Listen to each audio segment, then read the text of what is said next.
I'm going to be talking about building a second in command. So what I would consider, some people call it a director, some people call it a general manager. Basically somebody else other than you that runs the day-to-day operations. So you are still the owner of the company, you are still the visionary, you are still involved in marketing. We'll talk about what your role looks like later, but you are replacing your day-to-day involvement in the gym. So let's first start with why I think this is a potential path for you to consider.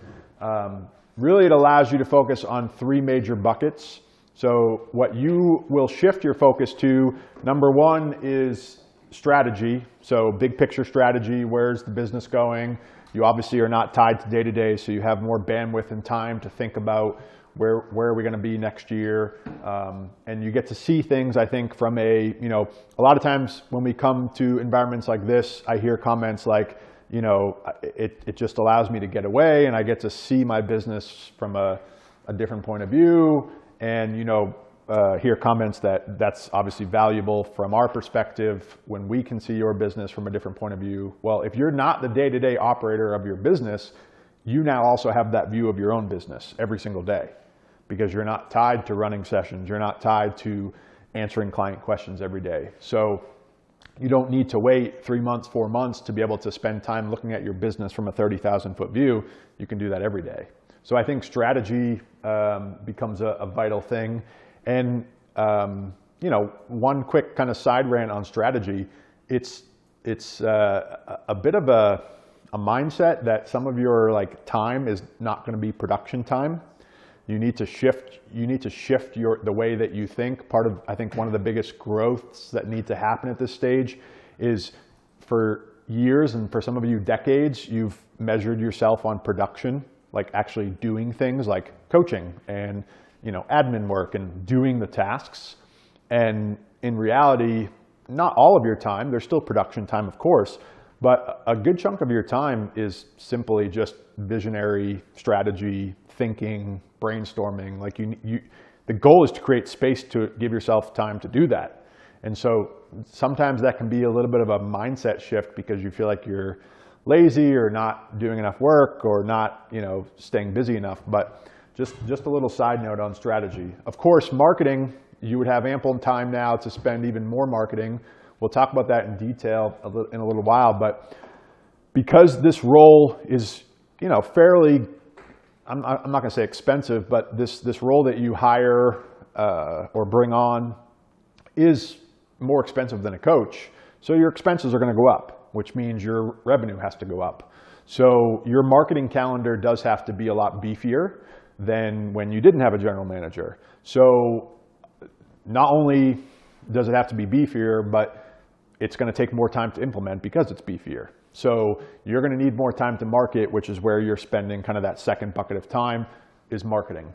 And then finance, of course, I don't think it's a huge part week to week, but there's definitely more money moving around. The business is bigger. And so, keeping a tighter pulse on the numbers. So those, from a category perspective, I think are the reasons why, if you don't have enough time right now for marketing, strategy, and finance, I think those are the three buckets that you get to spend more time in when you do bring in that second in command. So I want to cover what I think needs to be in place before you do this, right? So we'll talk about how to do it and maybe how I've seen it done well, how I did it. But I first want to make sure that we check some boxes, that you have these things in place before you bring on a second in command. So there's 4 things. Number one is that you are at a point where you do little to no coaching. And you only coach because you want to coach. If you are still tied to coaching, it is, in my opinion, not in your best interest to bring in a general manager, a day-to-day person. You want to be completely removed from day-to-day coaching, because what that gives you is proof of concept that you can be the manager and not coach, and the business still performs well. You want a stretch of time to prove to the business and to yourself, to your team, to your clients, that this business can operate without you coaching. And to be clear, there are some businesses that can't. There are some businesses that are so tied to the person, the owner training, that you can't get past that point and you have to be the day-to-day trainer or the day-to-day manager. So you essentially have to prove that you can play the manager before you bring on the manager. Sounds obvious, but let's make sure that we don't have a requirement. You shouldn't be on the coaching schedule if you're thinking about bringing this person on. From a revenue perspective, obviously this is largely dependent upon your profit margin and what your other expenses look like. But I think as a rough rule of thumb, you need to be doing at least $50,000 a month in monthly recurring revenue to think about bringing on a second in command. That's a rough rule of thumb. How I came up with that number is looking at, okay, how much is payroll, 40% of payroll, and then saying, okay, you're gonna have a couple coaches, you're gonna have a couple admin. We'll talk about how to pay a director, but the director is obviously gonna cost you a salary. And so while still maintaining some level of profitability for yourself, you really need to be at that revenue. So that would be number two. The third one is a strong team with a cadence of accountability. So I wouldn't want to promote somebody or bring in somebody to be second in command when the current team does not have a strong cadence and a strong culture. So what do I mean by that? Regular team meetings, the team is on the same page. You have strong cadence of accountability with individual team members, things like the team scoreboard and 515 meetings. All of that needs to be in place because they're going to be the ones doing those. And so if you don't already have those in place, you certainly don't want to install that when somebody else is going to be the one running it. So the cadence of your weekly meetings, your 515s or versions of, and just, it's hard to quantify, but just the culture should be really strong with your team. You don't want to bring in or promote somebody that is, the team is kind of chaotic, because that is just, kind of pouring it on a sloppy foundation. And then financially, in addition to gross revenue, we of course have to look at profitability. And the fourth requirement would be that you have enough profit to afford promoting somebody and backfilling that person. So we'll talk about, what this person is and what they're paid and all that stuff. But the most common situation is you bring somebody from within up and you elevate their role, right? So you move them from a coach to director or general manager. Now, 9 out of 10 times their coaching load is going to decrease because they have these added responsibilities. So you need to have it in the budget to not only give them a raise for this new role, but also backfill, because let's say that their coaching load decreases by 10 hours a week, you need to go find somebody else to coach those 10 hours a week. So when you're looking at your numbers, just make sure that you not only account for their increased pay, but the backfilling of either a part-time coach or one of your other current coaches to step up and take those hours. So let's talk about what I think is the most important part in all this, which is who is it going to be? Deciding who is going to take on this role. This is the most important part. You can have the numbers, the logistics, the everything, but this person is, we talk, if you're familiar with EOS terms, we talk about like visionary and integrator.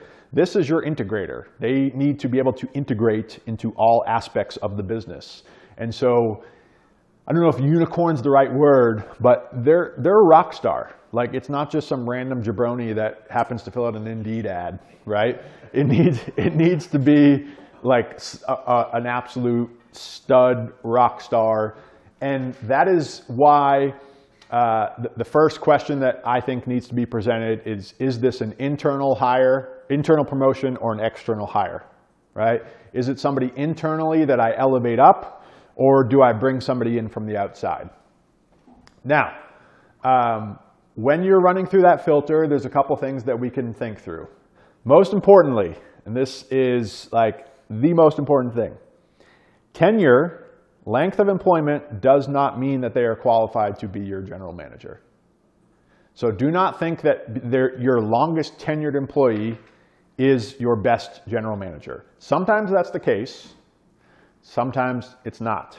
It's more about who the person is, not how long. I think we tend to default to like, this is my longest tenured employee, and so they are naturally going to be the manager.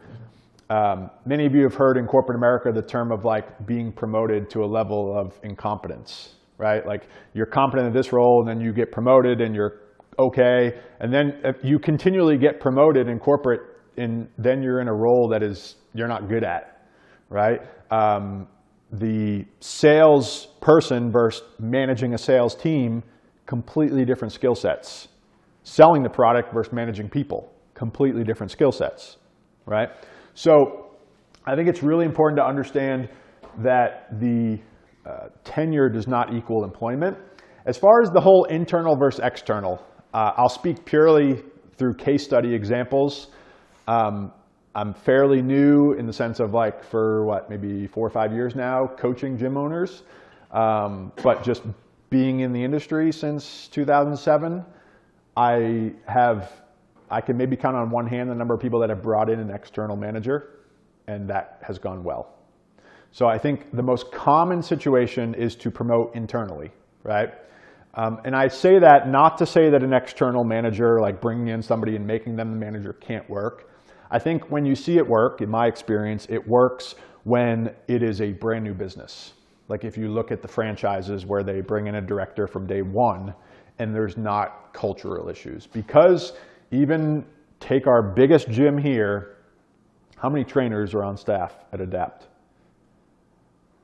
Training purpose, so about 8 full-time. Right. But 7 people. So we're still talking single digits, right? So we're talking single digit team culture, which is, in the grand scheme of team culture, insanely small. So I think it's a challenge and a disruptor to bring in somebody that's going to be their boss, and they've never been part of the history of the business. They've never kind of grinded. And I think in other industries it would work fine, but in this industry, I think it would be an uphill battle. Is it still possible? I'm sure, but it's certainly a much harder hill to climb. So there are three types of people that you have on your team as far as who would be good fits for this position. Who would be interested in this position. So the first one is the coach who wants to be the GM, wants to be the manager, wants growth, but is not the right fit. So as a case study, many of you know Josh became my second in command. Josh and one of my employees, Trent, they were employed at the same exact time. I hired them both at the same exact time, so they both had the same tenure. Trent was a way better coach, hands down, way better coach. Like, clients loved him, clients related to him better. He was way more social than Josh. He was an absolute rock star on the floor. The minute he stepped off the floor, he was my biggest pain in the ass. He just could not listen, didn't want to follow rules, didn't want to do anything, right? Like you all probably have an employee like that. The rock star, like the clients love them because they're energetic, they're social, they're real people connectors, but they don't like following rules, they're not detail oriented. So he would be an example of, he wanted them, like when I started getting to a point of building out a second in command, he was a coach that wanted it, but would have been terrible at it. Because I essentially would have removed him from his biggest skill set, which is connecting with people on the training floor. A lot of the second in command tasks, which we'll get to, are administrative. And that's a totally different skill set than coaching, totally different. So the skill set that he was really excelling at would have now been removed or greatly reduced from his plate. And he would have been put in stuff like, he was always the one that was never submitting his 515 on time. He was always the one that wasn't updating a spreadsheet. Like, that is like the core basics of being a manager, is making sure that stuff gets done. So how can I put you in that position? So I think many of you have, maybe if you're in that period of looking at a coach, look at their off the floor skills just as much. I'm not saying being a good, like Josh is a great coach, but as far as like, if I were to rank them in favoritism, Trent won hands down. But Josh just excelled on the back end organization side of things, which I think is more important long-term for your second in command, because they're coaching significantly less. So you have the coach who wants it, but they're not the right fit. Then you have the second type of person you have on your team for an internal hire is the coach who doesn't want it, but you want them to want it. So you're like, wow, you would be great at this, but they don't want to be a manager. So let me give you another case study within our gym. So at that same time of hiring Josh and Trent, I also hired Chris. Many of you, I've used Chris because if I were to rank my favorite employees, he would be number one. He was amazing. He was the most loyal. Like, if you know the DISC personality, he was an S. Like, golden retriever, to a T, never late, never complained, rock star coach. I could have paid him $200 grand a year to be my manager, and he would have said no thanks. Because he just did not want the responsibility. He just wanted to show up, coach, and go home. And he was, by and large, my favorite employee, lowest maintenance. Clients loved him, but he did not want any added stress. He was not motivated by money. No incentive in the world could have given him what the manager position was. So I think that's when you are kind of considering who this is going to be, just be careful not to fall into that trap of those two people, right? The person that they're the squeaky wheel, they want growth, and you're like, okay, cool, I'll kind of elevate you to director. Or you're like, wow, you would be amazing at this, and you're trying to push them into it, but they don't want it. Of course, the third is the one that is ideal, which is the person that wants it and you deem that they have the traits that is the right fit for that job. And that's obviously the marriage that you want for that person.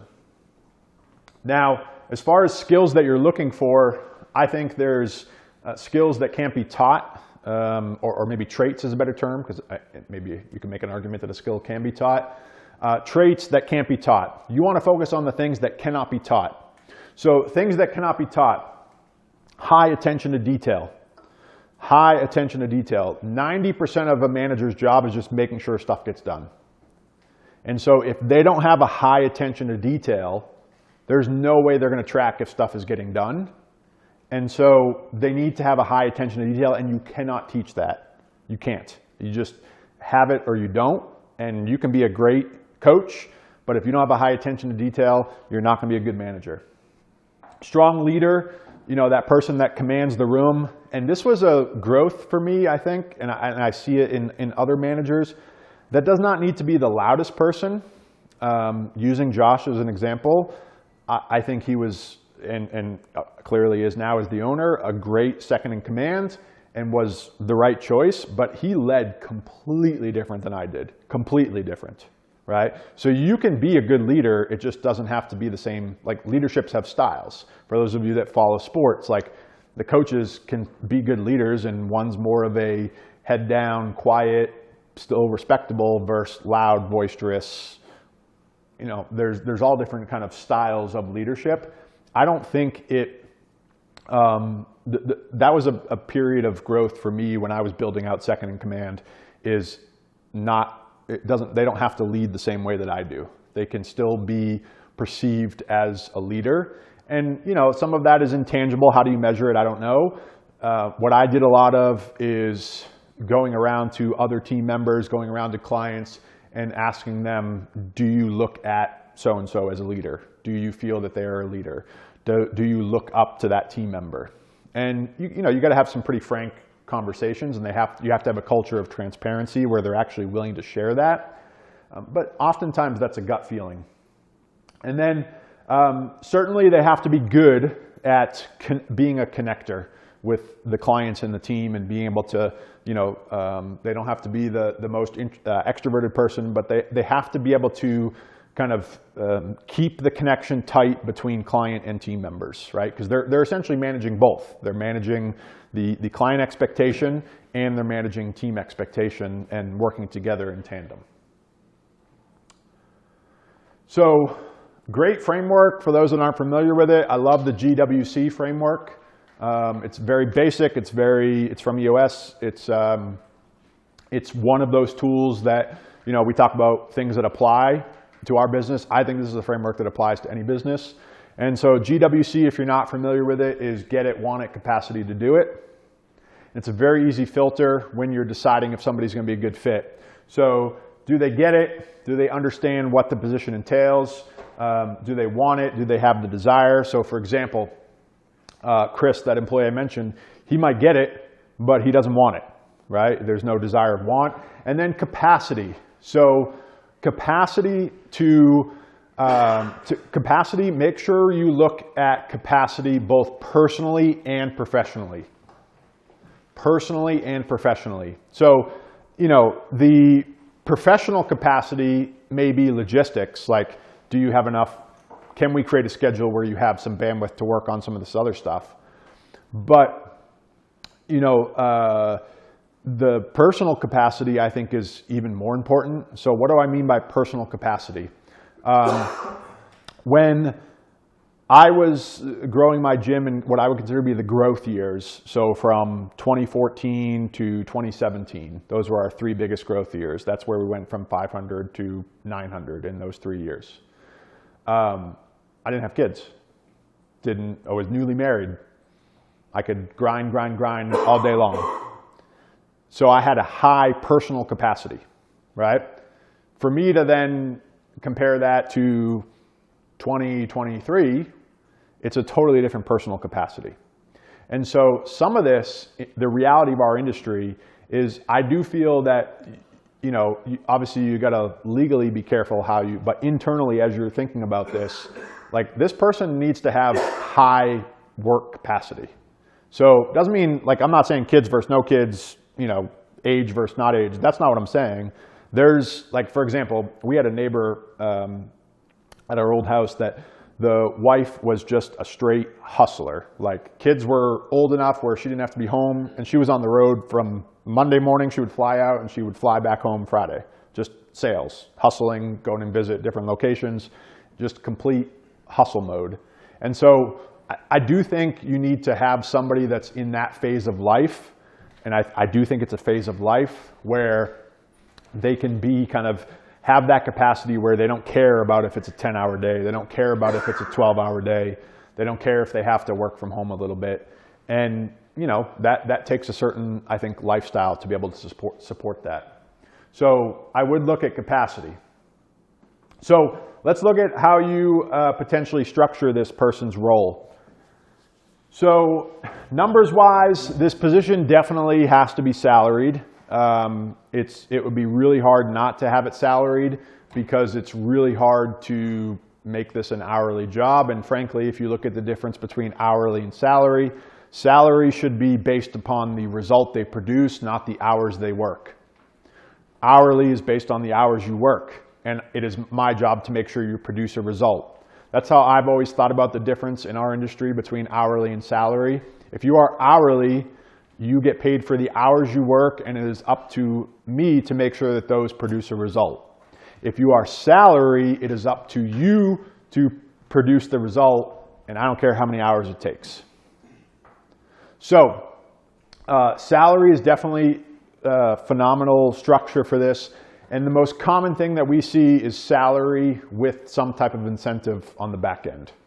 So the incentive can be, frankly, anything.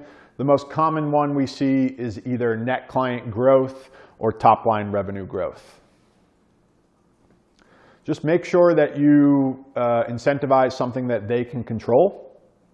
So if they don't control it, then they should not be incentivized on it. For example, you should not incentivize net profit because they do not have a choice or most likely control over expenses. So don't incentivize bottom line. If they're doing sales and marketing, then they have control over top line, so they can be incentivized on top line. If they're looking at client experience and all that, they can be incentivized on net new clients. And we can, again, I hope to have some time in a few minutes to go over, those of you that have directors in place, maybe how you incentivize and certainly brainstorm around this position, because there's no one way of structuring their pay. Typically, I see their base is about 20% higher than a coach. So whatever your let's say that your coach makes 40, this manager is probably making 50 as a base, plus their bonus. Now, that's very market dependent. I'm not talking those specific numbers, but if you're paying your coach 40, this person's going to have 50 as a base, plus, depending upon how the business performs, I mean, 70, 80, 90 potentially with commissions or bonuses. You can also commission off of sales as well, if they're doing the sales, which we'll talk about their day-to-day role. And then just make sure, as a reminder, you factor in hiring a part-time coach, because they are going to be coaching less. So you do have to factor in when you run your numbers, to make sure you factor in at least a part-time coach. So what does their role look like on any given week? So on any given week, I think there's five buckets of things that they do, right? Any given week they have 5 things that they do. Number 1 is coach. This industry does not, and I tried it, and I failed miserably, if you were not aware. I had a stretch of time where I did not coach, and I had Mel and Josh, many of you remember, and Josh coached very little. Mel was purely client experience, didn't coach, no coaching ever. And business was good, it was productive, but we were not nearly as profitable. So I think it's a reminder that this business is still very small, still very lean, so they still need to have a coaching role. I don't think we have enough margin to have multiple people on the team that are not coaching. It's just the margins don't exist, right? And when I say multiple, I mean the owner, then you probably have an admin that doesn't coach. Then you have this general manager. If they're not coaching, that's another part-time, potentially full-time role that you have to hire, and the margins just aren't there. So as far as how much coaching they do, everybody has different schools of thought on this. Mine has always been a full-time coach is probably about 30 hours a week of coaching, right? 30 hours a week of coaching. So if they're full-time, they're closer to 40. They probably have, 6 to 10 hours of kind of back-end client support, and then 30 hours of coaching. The director or the GM is closer to that 15 to 20 mark, right? 15 to 20 hours a week on a normal week. That gives them enough repetition where they're still attached to the product. They're still filling a decent load, but they have, and this is a reminder, this person, because you will hear it, and those of you that have one, hear it now, I don't have enough time to get all this stuff done. Well, listen, if you're coaching 15 hours a week, you have 25 hours a week to get this stuff done. And frankly, this business is not that complicated. You can manage it in 25 hours a week, no problem. So the other reason why I like 15 to 20 is during what I would call vacancy weeks, where there's somebody out sick, there's somebody on vacation. This is where, if you remember my levels, I talked about not being the first phone call. This person is that phone call of, hey, I'm out sick.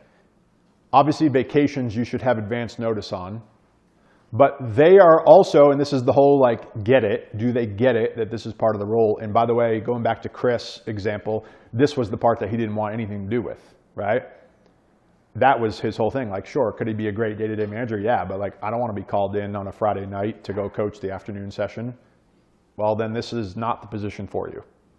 You have to be okay if you want the higher pay, if you want the bonus and the commission, you have to be okay that when a coach is on vacation. So how I see it most times is when a coach is on vacation, this person basically flexes to just be a coach that week, because they're essentially going to coach probably 30-ish hours a week because they're going to absorb that session load, right? Maybe even more, 35 hours a week. So don't expect them to, be doing a full great manager job that week. But the reality of, if you got 52 weeks in a year and you got 5 team members, we're talking probably 10 weeks a year that there's some type of disruption. So it's not like it's happening every single week. So on a normal week, you're fully staffed. They're basically, think of it as 50-50, coaching half, managerial half. And then they're the first phone call when somebody's out sick, and they're the ones, we'll talk about the rest of their role, doing scheduling and things like that for when there's vacations. So coaching is bucket number 1. They flex up when a coach is out, and they have their steady sessions that they're responsible for. Then you have about 5 hours a week, typically is what I find it to be, of training, staff development. And that's typically broken into your team meeting, your individual 515 meetings, and then any miscellaneous onboarding if there's a new hire, training a team member one-on-one that's got a weak point, whatever it may be. It's typically about an hour a day is the way to think about it. 1 hour of their day should be devoted to developing their team. So it's probably not that clean and organized. Like you can't block, this is where I mean it has to be about results, not about time. You can't like block off like from 1 to 2 is going to be staff development. If you have to do that, they're not the right person. What you more so need to find is the person that every day they know, hey, if I'm not coaching and my admin stuff, which we'll get to, is done, I need to be making sure my team is good. 5:15s are obviously scheduled. Team meetings are scheduled. But even that, if you got 5 team members, I mean, that's not 5 hours, right? It's maybe 3 hours. So there's that miscellaneous, maybe they observe a session. Maybe they know this coach is struggling with cueing this exercise, so they work with them for 10 or 15 minutes on that. There's definitely that kind of what I would call spot training that happens throughout the week. But if you're like budgeting hours, it's about 5 hours a week is what I budgeted. And then you have another 5. So at this point, we're at bucket number 3. And this is what I lump together as scheduling, programming, and client admin. Scheduling, programming, and client admin. So scheduling is both client-facing schedule and team schedule. So they do the client scheduling, obviously not scheduling for them, but producing, like Josh would be pulling the monthly report to look at session attendance and deeming if any sessions need changed. And if he had any, we'll talk about Cadence with you as the owner, but he would bring those to Monday meetings. Hey, I think next month when we do our schedule, we should cut this session, or hey, we need to add a time here. So you can still be involved in the decision making, but they should be the one looking at the schedule. So they're doing both the client schedule and they're doing the team schedule. So they're the ones putting the team schedule together, whether you do that monthly or quarterly, some rhythm there. They're also the ones overseeing programming. And I say client admin because they inevitably are going to be the point person for what I might call like level 2 questions. So questions from a client or issues with a client that the kind of frontline employee, the coach, or if you do have an admin, can't answer, client wants to cancel, things like that, go to them. So everybody had to sit and meet with Josh if they wanted to cancel membership, or at least do a phone call with him, right? Not anybody can process cancellation. So you do want to have kind of that small chain of command for client admin related stuff. So that's why I lump that into that bucket. Then you have, and this is where everybody, I think, misses the boat, is the 5 hours. I believe there's a massive benefit to having this person be the person that does internal marketing. Internal marketing, not external, but internal. Because they have, the challenge is you'll still be able to do, we'll talk about what your role looks like in a minute, kind of day to day, but you're still doing the marketing calendar, right? They're not marketing strategy. Don't make that mistake. I also made that mistake, thinking that my 12, 13 years of learning marketing was going to be replaced by somebody that's never marketed before, even though they've been in our gym for 10 years. They don't know marketing, but they can execute the plan. And they are now the face of the day-to-day. So when it comes time to reactivation reach outs, they can do those all day long. Right? Because they know the clients, you can give them the script of what to say, and they can work through the list of reactivations. If you're running things like referrals for clients and you want coaches handing out gift cards and VIP passes to clients, they can do that because they're the ones communicating with the coaches. They're the ones that at pre-shift, there's stuff in the coaches' pockets with 5 gift cards to hand out. They can be the ones on a Friday afternoon when it's a little slow and all their work's done. They can go visit the business and drop off the gift basket. By the way, none of you are doing that because I asked for a picture and you didn't post it. Do it, it works. So the internal marketing, I think, one, it certainly helps because they are, like, you are now removed day to day, and so it helps them become the face of it.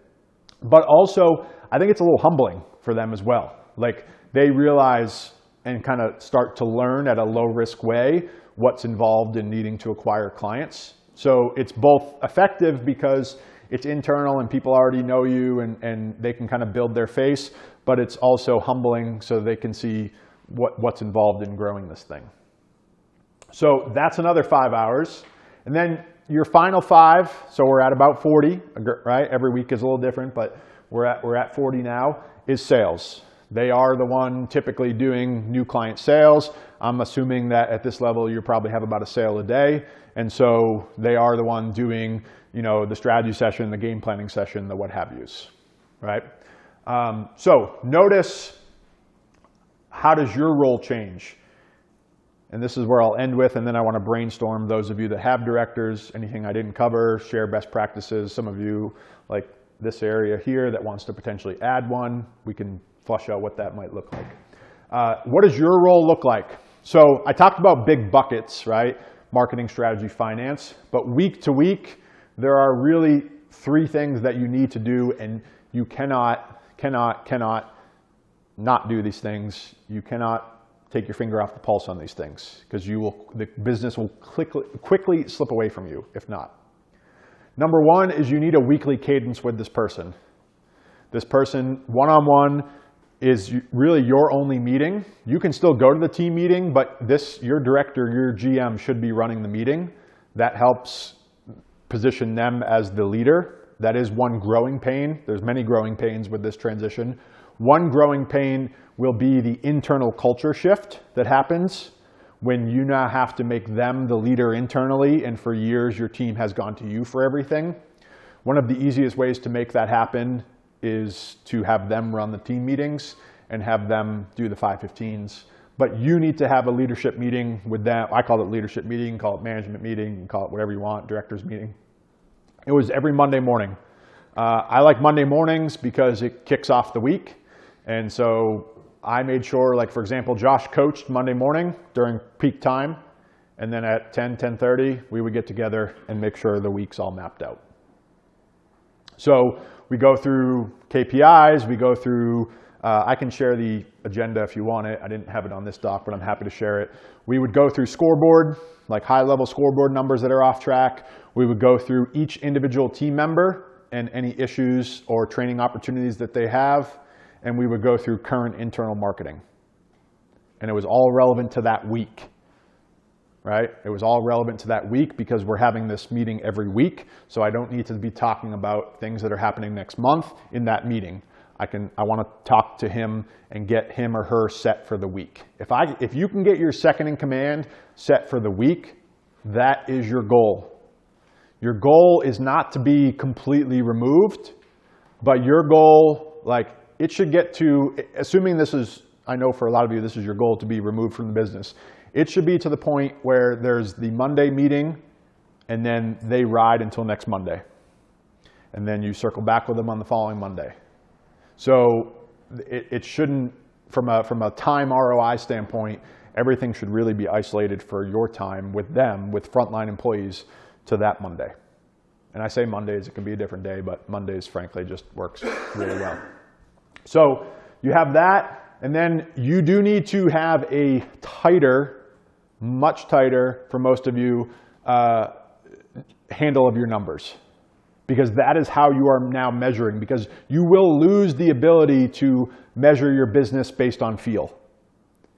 You will lose the ability, because you're not there as much, you will lose the ability, or you will give yourself what's happening over here. At this table, won't name names, but what's happening over here is you think the business is much worse than it really is. Because you feel, because you're not there or because you're not producing, that the business, when in fact, if you look at the scoreboard, the business is just fine. So it can go both ways. It can go I'm not watching the scoreboard and all of a sudden these numbers are way off track and I have to step in and rebound. Or you can start to tell yourself stories because you're not there. You think the business is falling apart when in reality, if you look at the numbers, it's just fine. So you do, I hate to say it because you can certainly take it too far and be like corporate and only be about the numbers, but you very much, other than your leadership meeting with your second in command, are running your business truly off of how the numbers are doing. So a deep, like I did on Fridays, I had a 1-hour reoccurring meeting with myself every Friday to review the scoreboard. And every number, went one by one by one, and I would bring anything. That's why I did Friday, and then for Monday, I would bring anything to Josh on Monday of like action items, right? So they're more like implement the plan, you create the plan, is maybe a better way to think about it. And then the third area is your marketing calendar. You still do all of the external marketing. So you're still creating the marketing calendar. You're still making sure the marketing gets done. You still have to have a tight, and that's where the scoreboard comes in. You still have to have a tight, a tight pulse on, is the marketing working?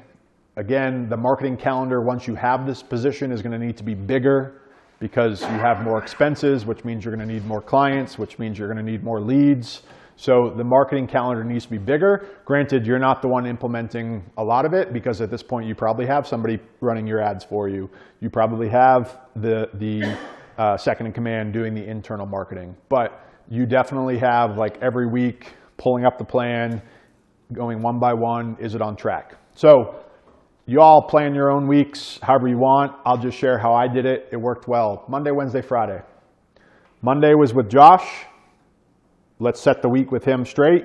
Week's good operationally. He's good to go. Wednesdays was marketing.